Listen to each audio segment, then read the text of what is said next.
People, Deluded, I'm back again. Good afternoon, and I hope you're all doing well and safe. I'm in my lunch break. I've got nothing better to do while working from home than speak to you guys. Now, I've done a whole load of videos at this moment in time, people. And I'm pretty sure you've all seen, Arteta's given his first press conference. It's of significance to me because obviously it's our curtain raiser on Saturday away to Fulham. It's actually what I call Arteta's first proper conference because, he's his first full season an Arsenal manager. It's been a long 9 months for him where he's learnt a lot and stuff, and we're still needing to learn a lot more about Arteta, but I think he passed the test. 9 months, 2 trophies, he's still got a lot to work on. We still got a lot we want to learn about him, but it's good days. Now, he's given his press conference, and I thought I'd go through the transcript with you lot. For some people I'm going to bore you, for the others I'm not. I'm going to get into it, but I've kind of copy and pasted something, the stuff that was of immediate relevance to me at the top, people. So first and foremost, he was asked on whether he wants 1 or 2 more signings. I want 2 central midfielders, and I hope Arteta said the same thing. He said, we are still active in the market. We are looking at different options. I would say we are active in the market for players in and out. At the moment, the squad balance is not ideal. We want to achieve, so there is still some work to do. We have to bear in mind the complication with this transfer market and the complexity and the timing, because you can see that clubs are behaving in many different ways, and it is a little bit uncertain how this will work in the next few weeks. And there it is, he can't deny we're still looking for players. We haven't done our business. Who have we got out? Mkhitaryan's gone. Who's gone? Martinez is linked with a move away. Who has left this club? Nobody's left. Do you get it? We need to get people on, and we ain't got money. How much can be done? We've got mediocre players on ridiculously high wages, so it's going to be difficult. You're hearing Socrates has a knock, and he's someone you're probably looking to move on. We can't move him on. And we've allegedly offered certain players as part of squad deals, they're not on it. And what does this tell you? This drops the gauntlet down to players. And for me, you could get a positive reaction because you're hearing, Maitland-Niles was going to go. Now he's a part of it, There's been a couple of players that's been the case. Guendouzi, if we listen at face value. Torreira the same. Holding was going out on loan and now he's staying. Martinez, 1 minute he's staying, he's going, he's staying, he's going. It looks like he's going. So, Arteta is open to changing his mind in a negative sense for a player, if, you're in favour and you're not, and in a positive sense. And for me, he's saying, at face value, he's saying what needs to happen. Our squad is imbalanced. Our squad we haven't patterned up all the areas we want to pattern up. But at the same time, this is smart from him as well, because if I'm one of those players in his squad and I hear my manager say it's imbalanced, we're open to bringing people in and moving out, indirectly I'm going to feel a bit threatened in a positive sense. Now, when you're up against the wall, what do I always say to you guys? You either turn around and crawl up against the wall, so you either curl into a ball or you turn around and fight. So if I'm a player, I'm thinking about it. If I'm a centre half, now some of you have written, your match has been decided, you're out of it. But if I'm one of these centre halves, I've seen 2 people coming in. My manager's saying people can come in and out. I'm fixing up. Fullback, I'm fixing up. Centre mid, I'm fixing up. I'm feeling threatened. Do you get it? So that could be a small little thing as we go into this season that Arteta is saying.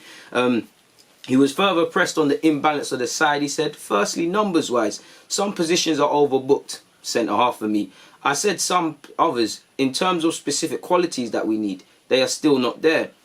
A progressive midfielder, central midfielder. It's going to be difficult to achieve what we want in 1 or 2 windows. It is a process. It has to evolve, and most importantly, it has to be a sustainable model that we can continuously feed using our academy players, which, we want players with resale value, we want pathways for our academy, and, it is true what he said. We can't achieve all of this in 1 or 2 windows. It's, we've been trying to move some of these players on for several windows. We knew it was unrealistic to think we're going to do the mad amount of business, but on the eve of the season kicking off, who of significance that needs to go. Like, nobody's gone, It's only been the players that, you would be open to selling, but there's players that you'd actually, for all honest, sell before. So there's a lot of work to be done, and there's still time in the market, but it's faster.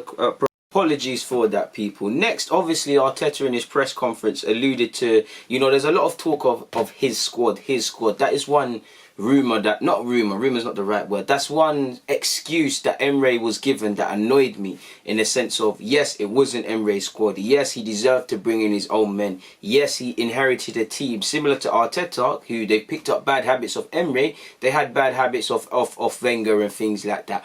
All of that I sympathise with. But I do think, definitely with Emre and Arteta's roles just changed, you're a head coach. You have to be able to deal with, if you don't get Fabinho and Nzonzi, two people he wanted, Torreira is obviously literally probably about half their size, you've got to still be able to play with a base level of performance, you know. Clearly Upamecano was our first target, first choice. We've been after him for like 2 years. It hasn't worked. We've gone for the more cost-effective Gabriel, who has been on that shortlist like Upamecano. My point being, you need to be able to deal with plan B, C, D, E targets and still have a base level of performance, which I think Arteta's done. Don't get it twisted, you know. 9 times out of 10, we can't afford to get into a bidding war with teams, and we ain't got the money like that, and we need to be smarter. Regardless of that, if a man says he wants that player, especially because it's Arteta now and he's showing you, go out and get that. So I don't mind that. He was asked on whether if it would take a while until it's technically his squad. He said, I think so, but that's always the case. Then there's some other times with positive surprises where people give you a more positive impression than you thought, as well as some negative ones. I'd probably say Aubameyang, because you did hear he had preconceptions over his attitude before he came to the club. It is a constant evolution and it has to be assessed all the time. And you have to be very clear of the direction of what you want to achieve and what is your ideal. Even when you have that, you have to stop and feed all the time. Feed it all the time, apologies, people.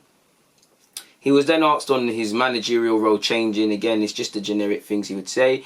He was then asked on team development and the summer transfer window folk. He said, while it's a very strange mini pre-season with a lot of external factors that are difficult to control, obviously we can't fly nowhere, obviously COVID has affected many things, I think today is the first day that we have a full squad training together for pre-season, just a day before we play the first game. But we have tried to put in the work that we needed, obviously without some key players for different reasons. Towards the market and our squad, obviously we brought Willian and Gabriel. They're two really good recruitments in my opinion, and the two players that are going to improve our squad. But it has been a very complicated market so far. And again, just because everybody's not been available doesn't mean we can't train and try and put some building blocks. Forgive me if I'm wrong, bar the usual injuries, has everybody in that back five not been available? I say back five because the defence is the specific for me. If we haven't had long to train in the group, then I expect us to play 3 at the back against Fulham. Equally, throughout the course of the season, I want us to be able to play 3 at the back, but I want to revert to a back 4, 2 centre-halves, 2 full-backs. That comment leads me to believe there just simply hasn't been enough time, so we probably will see 3 at the back for a second. But what do I know? If he goes with a back 4 tomorrow, none of this makes sense. But I can only go on based on how I interpret things. He was then further pressed, ironically, on formation plans. Obviously with David Luiz and now Socrates being out, and they joined Mustafi and Chambers, who are out until October the least. Marie is progressing, but he will miss this game as well. So that just probably leaves Holding, Saliba, Gabriel, who'll probably be on the bench. And then we probably have to draft in Tierney to play centre-half, at least for now. He said, we have a few issues around the squad. That's something normal that we have to try to adapt to. We've been trying with players that we have fit at the moment. It's not an ideal start to the season with some key players out. But again, we have enough really good players, and tomorrow we will have the best possible plan to try and win our first game. With all due respect to Fulham, football isn't won on reputations, football isn't won on what players are the most reputable in comparison. Football is won out there, football isn't won on paper. But at the same time, you should be able to beat Fulham without a couple of key players, and you should be able to beat Fulham regardless of this. If you can't, there's real question marks. This is what I want to see. These injuries are part of the season, Laporte injured, big part as to why City, but City their season shouldn't have been derailed through one injury. Injuries are part of it, and especially if they're key players, but they shouldn't have, Laporte shouldn't be the reason City finished 20 points out. You get it? This course of this season, if Aubameyang gets injured, touchwood, obviously that's a big dent. That's literally 20 league goals gone. But we still need to be able to pull through. I'm not saying it's not going to be hard, but you still need to get over. Injuries are part and parcel, Injuries can happen to anyone at any time, and that's where everybody within reason needs to pull their weight. And that's why it's important to have a squad and look beyond just the 11 who you might favour to start a game. So we'll have to see, man. He was then asked on Willian and Gabriel. He said, they've been training really well. They have adapted quickly. They are really excited to be here with us. Really good energy from both of them.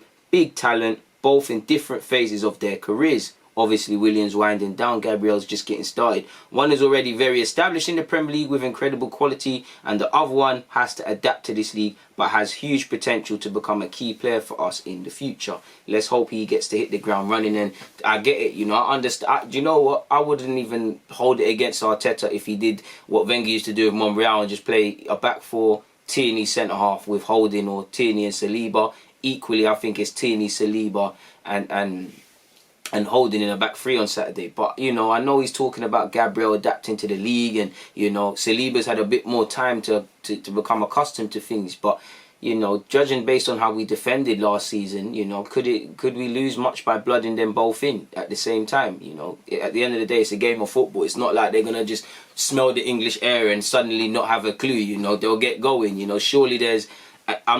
again, if he doesn't do that, and I believe Gabriel will sit on the bench for at least that first game. If he doesn't do that, I won't hold it against him. But equally, especially with David Luiz being injured, you know, can we integrate this centre-half partnership quicker than we could have? Can we get them up to speed quicker? And this might present an opportunity. Again, I don't know how long Gabriel's trained with the group. You know, I know he's quarantined, but he's back. He might not be at the level Arteta quite wants him to. So I believe Saliba's a definite star. I'm not sure for Gabriel. Moving forward, he was asked on Aubameyang's contract, which, you know, surely it should have been announced by now. Apparently said, I can say that I'm even more confident than I was at the end of last season when you asked me the same question 10 times. He was then asked on if it would be done soon. He said, I'm very optimistic, yes. And then obviously they went over it in this interview, but, you know, he said to Arsenal fans, I'd be more confident, I'd be very relaxed on the situation. Arteta isn't going to come out and say that unless this is done, or, you know, until the fat lady sings, it's not done, but significantly done, because he'd be shooting himself in the foot. He'd be making himself look stupid if he says this and he comes out and it's something else. He was asked on what he's seen from his players since the end of last season, and again, it's too early to tell. You know, the Community Shield, you know, fantastic to beat Liverpool, but either way, it's irrelevant. We've got that 90 minutes out the way. It's about what we do from now until May, really and truly. And he said, what I've seen from them is that they want more. They are not satisfied. This is what we want to show tomorrow, that we want to go another step forward. What we've done doesn't count for anything. Obviously, it gives us confidence and belief in what we can do and the way we can compete against any team. This is a completely different competition. It's a long race and you have to be consistent. It is a big gap from what's happened in the last few seasons, and the reason why we were out of the Champions League. This is our challenge for the season, and like he said, it's slow and steady wins the race. It's a long race, you know. On one hand, I'm not trying to belittle cup competitions, but you could say that's why Arsenal thrive, because, you know, it's kind of now or never. You don't have to be consistent over 38 games. We need to be. You need to be. And again, Arteta's bigging you up. Don't let this manager look like an idiot, because he's bigging you up in the press. Regardless of what he says behind closed doors, that's for you lot. He's bigging you up. Do not let him down this season. Make sure you fight for every inch of every game, you know, because that's all I want to see. I have no problem losing a game, people. Of course it hurts. Winning is irrelevant. Winning, history don't remember losers fondly, but it's how you lose. You know, if you lose a 2-1 and then man there on the other team, they played you off the park, what can you say? But too often than not, we're losing dumbness. Like Man City. Man City blow away Arsenal on a good day, apart from if they buck us at Wembley. But you've seen worse teams make City have to work for 3 points. You know, we lost 3-0 and, you know, there's a golfing class between City and us in many different ways. But that 3-0 after the restart, was it because of their quality, or did we do stupid shit, pardon my language, and any kids watching, I couldn't help it, as to why they scored those 3 goals? Do you get it? It's simple as that. So he said it. That's your challenge. If you want Champions League, you be consistent. Because, you know, I don't believe too much in the collective quality of our side. I believe in certain individuals and I believe in our manager. But collectively, I don't see an 11 where I'm like, I fully believe in everyone. Everyone gets my support. But, you know, there's a small list of people that have my full confidence. Like Martinelli and Saka, they have my full confidence. Aubameyang, he has my full confidence. The 2 keepers, Tierney has my confidence. I have all faith in Gabriel, Saliba, but they're irrelevant. I'm a big fan of Maitland-Niles, Rob Holding, Guendouzi, Torreira, Xhaka. I like Ceballos. You know, I'll defend Nelson until the end. Lacazette the same. But I don't know what the names I said before. I said all these names, and there are more. They're the only man that I can, you know, if I had to bet anything close to my life, that they're going to give me a base level of performance from now until May, they're the only ones I'd be prepared to bid for. Other people have nice patches of form. So it's down to them to prove fans wrong, and it's down to them to retain their manager's faith, really and truly. Everybody will be called upon this season. Everybody's time will come. You might play 10 games, you might play 30, and those 10 games might be the title decider. You might not play for 3 months. It's a long season. Everybody will be utilised. And when your opportunity comes, take it. You know, do you want to be Champions League? Don't get it twisted. When you look at a lot of our top 6 rivals, and no, we didn't finish in the top 6. They have better teams than us, really. I'm not going to lie, they have better individuals. But like last season and the season before that, did we miss out because there's necessarily a golfing class between the top 4 rivals? Or did we shoot ourselves in the foot and not win games we know we needed to win? This season, I want to see us go into games like, you know, you might have the other top 4 playing before us, people. And we know if we win this, we can go above, man. How much times have you seen Arsenal choke? I want to see us better that. Apologies, people. Yeah, I want to see us just better that. I've apologies, people. I've lost the thingy. But that's what I want to see. Arteta's taken the words out of my mouth, and he's said it. This is why I've got faith in Arteta and a number of individuals. But your squad is only as strong as your weakest man. If you're an army, people, and you go to war, you could have, you know, that man there might, you know, the best Russian sniper there ever is. You know, he could kill anything and hit anything. You could have, you know, the madman from Afghanistan, the madman from Russia, the madman from the Caribbean. You could assemble the best army from all different continents. Yeah, they're only going to be as good as that one lad in their team who can't bang off a gun, who is scared, who, you know, isn't certain sort of way. It sounds extreme, but that's it. We're only as strong as our weakest man. We're only as strong as the one with the weakest mentality, you know. Because if we was all as strong as Aubameyang, we'd be winning the league. Do you get it? You're only as strong as your weakest man. And until we all move in the same direction, I want to see that. It's easy now, you know. There's season optimism. Everybody wants to see us play. Everybody wants to play. It's easy now. Can you do it 3 times a week when you've got a tough game at Old Trafford, and then you've got to do it in the Europa, then you've got Chelsea at Stamford Bridge in that same week? Can you do it then?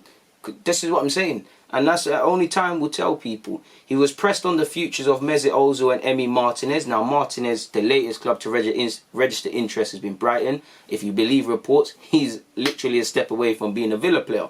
But he said, we have some really good players in many different positions. Some of them are complicated. And obviously, clubs come to us and they are interested in our players. It's very difficult to promise players game time or to be first choice. That is, for me, that's a sentence for Martinez. And if you really believed in Martinez fully, I'm not saying he doesn't, he would, because I'm pretty sure the terminology would be different with Leno. It's part of this period in the market. We try to manage the situation as well as we can, all the time counting on what the players' expectations are, what we can achieve with them as a club, and we are making decisions towards that. He was asked on Black Lives Matter logo being dropped by the Premier League, and you know, he said, well, I think it's a cause that's had a massive impact, and we'll be very supportive with it. We have to continue to do that as much as possible every time something happens in a social environment that we can change. He was asked on if we'll take the knee in relation to that. He said, I think it's an individual decision and how you feel about it. But I think the way we have conducted ourselves, it's not an individual thing. I like the more collective thing. So I assume Aubameyang will be the one to lead that. And I'd assume, you know, regardless of that, let's call a spade a spade. We have a lot of black players, and, you know, it might not be nothing more than a little act that looks good on social media, which I think life has turned into. You know, there's many grave tragedies, and I'm not saying I have the answers, I'm not saying I'm perfect, but I personally find it strange when you've had these mad tragedies, like mad terrorist acts, and people will just put up a hashtag or say thinking about you without actually thinking or praying, tweet, and they're done. Like, do you get it? And it's sad to see that, and I think that's how a lot of causes are in life. And like this, people don't truly have empathy or sympathy. They're just saying the right things without deep in it. So I like to think people are going to do it from their heart. But let's move on. He was then asked on an update on Ozil. He said there aren't any updates. All the players that we have here are available here, and they have a contract with Arsenal. They've all been training and putting in maximum effort in every training session, and this is what I expect from them. He was then asked on how he's reflected in his 9 months. I won't bore you with that. You can go and look at that yourself. He was asked on whether Arsenal had a weak mentality and if it's gone now. And he's never going to come out and publicly say, yes, we did, because that's going to have an effect on his players. But I think he's told you in that first sentence, I don't know. What's the best thing to say if you're in an awkward position? I don't know. Clearly we did. Because you remember when he first came in, he said, I knew it was a big job, but there's some things that changed us. And he's been a big, you know, for all the tactics, it's about the mentality. Like, the language he gets, the players genuinely feel like they can't be defeated, that they fight to the end, which we will lose games, like you've seen. But you've seen us play well in top games. But only Arteta can only tell you so much. The players have to truly believe it in their hearts. And I think they did in that first. I think they're starting to believe. You know, Arteta can tell them they're the greatest. You've got to be able to do it. You need to tell yourself that. And that's why you see in life in particular, you see in life and in English football in particular, because I see it. You might see someone who, let's use a life example, you know, in your office, he has no ability, no skill, no clue what he's doing, but he's confident. He's almost too confident. He's annoying. He will get somewhere because he fancies himself, and he'll talk up in situations where there might be someone who is, you know, a great technical footballer, in footballing terms, great technical footballer, but they're quiet. In life terms, you know, they might, whatever your industry, they know the role inside out. They know what's going on elsewhere. They know their thing. They've been studying, but they're timid. They don't really believe in themselves. They're not going to get anywhere. That's life, you know. Closed mouths don't get fed, is what my uncle used to tell me when I used to go to Jamaica. So yeah, I carry on with that. And it's true. He said, I don't know. We have to show it. And in football, in the last few months, it doesn't really count. We have to show what we're about tomorrow and how we start, how we look, and how committed we are. It's about how much we can maintain our consistency to be one of the best teams in the country. And it's that simple. You be consistent over the campaign, you might get Champions League football. You know, he was then asked again on whether Aubameyang signing or not. He said, I think they, being the fans, could be pretty relaxed. He did seem a bit annoyed when he was further pressed on if Martinez could leave the club. He said, again, I cannot stop all the speculation that we have about all our players coming in and out. I don't want to comment on any individuals at the moment without having the right answers to give, you know. And when it was Aubameyang, he said, I want to keep Aubameyang. He hasn't once said, I want to keep Martinez. I think he's got admiration for him. I think he rates him highly. He wouldn't start him ahead of Leno in a cup competition if he didn't. I think he wants him to stay. But I think in his heart, he truly wants to go with Leno. And I think he's kind of... It goes two ways. On one hand, I think he's kind of been honest with Martinez and said it's your shirt to lose, but I rate Leno. Or he said, you know what, I rate both of you, fight it out. Martinez, the minute you have one bad game, you're out of there, you know. And I think you also have to consider, he might not want Martinez to go, but considering this is 20 million, that might not have been a 20 million for us if Martinez didn't get the opportunity. You know, you take that 20 million, it's not much, but you invest that elsewhere. Who knows, you know, if Leno gets injured again, we're back to square one with needing a plan 2 keeper. We're bringing in the Brentford Donny, but we'll have to see. He was then asked on if we're getting our old Arsenal back, which famously when we played against Fulham, that was something proclaimed. He said, I think it is very premature as well, depending on how old the Arsenal is that we're talking about. For example, the Invincibles. It's great that we're able to win trophies and we've changed quite a lot of things at the club. Certainly things look brighter, but there's still a long way to go. And that gap that I talked about is still there. We have to make sure we reduce that gap this season as much as possible. Fact. And he asked on what his new role brings about, if his new role brings more expectation for success. He said, I think responsibility and pressure is always linked. And you can go and read the rest of that. It is quite good from him. He was then asked on whether people were expecting more from Arsenal, and he kind of answered that in a diplomatic way. Questions where he was starting to kind of get the questions I want to hear from these artists. They asked him on who starts in goal. Simply, he said, well, he was better. Yeah, he was asked on whoever starts in goal, is they the out and out number one. He said, no, I don't treat the goalkeeping position different to any others. I think the one that, in my opinion, is training better with the goalkeeping coach has the better chance to start tomorrow, and my decision will be consistent like that throughout this season. He was then asked on whether whoever starts is their position to lose. He said, exactly. And then it's for the other one to push and make him better when his chance comes. And it's as simple as that. He was asked on Lacazette. Now, Lacazette's been linked with Atletico and Juventus with a 40 million price tag. Apparently, you know, there's discussions. You've seen actually in the minutes to coming back to do this part 2 of this video, sort of. You're hearing Edouard, you know, fair enough, it's Duncan Castle saying it, so take it with a pinch of salt. We've offered 25 million staggered payments for him. You know, if we bring in Edouard and have Lacazette on the books with Eddie and stuff like that, you'd imagine somebody's leaving.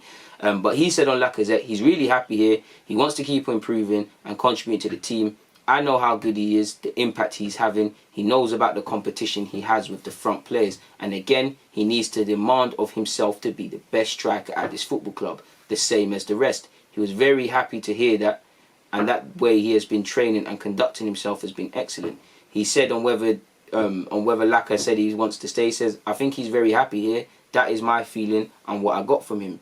Now, on Guendouzi, he said, Matteo has been training like any other player in the squad. It is a new season and we've had some really positive conversations between both parties. Now he's back with the group. He's training really well. He went to France to play with the 21s last week and played really well again, and he's here. He was then asked on further speculation in relation to Guendouzi and part exchanged offers. He said, I don't know. I'm not going to discuss here what the things that happened internally. But a lot of the things they've been writing, I can tell you they are not true. And again, we know a lot of transfer stuff is fabricated. And again, people can invent a lot of stuff with Guendouzi wanting to leave. But at the same time, he didn't deny that we tried to do this part exchange thing. In fact, at the beginning of this vid, did he not mention part exchange? So we'll never know.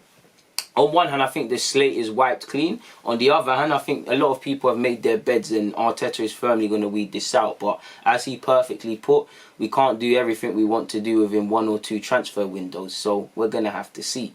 On that note though, I'm out, man. It's always a pleasure speaking with you lot. People, please check my description and make sure you vote for me at the Blacklist Awards, people. I'm going for one to watch or just anything. Instructions are there. Please, I don't ask you for nothing. Make sure you vote. I'm probably going to do a watch along for the Fulham game. You know what? It's the first game of the season, so make sure you're there for that tomorrow if you're about, sorry.